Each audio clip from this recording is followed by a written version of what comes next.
যে 2টা বার্নারের চুলা, ওইটাও 2টা। এটার দাম হচ্ছে স্টিল আর এটা হচ্ছে কাচেরটা হচ্ছে $180 আর এটা হচ্ছে $120।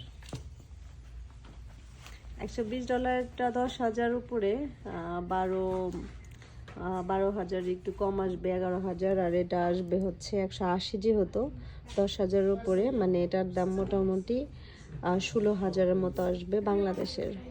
তেমন একটা দাম না, কোয়ালিটি কিন্তু ভালো। এখানে কিন্তু সব ধরনের কোয়ালিটি আছে, একটু ভালো আর মন্দ, একটু দামের মধ্যেও আছে। যেখানে $200, এই যে এটা $200 এবং কি $150-এরও আছে। এটা কিন্তু খুব সুন্দর, কিন্তু 2টা চুলা নেওয়ার দরকার নেই, আমাদের একটাই লাগবে, একটাই নেব। জাস্ট আপনাদের সাথে শেয়ার করলাম। এটা মোটামুটি 18,000-এর মতো আসবে বাংলাদেশের এটা।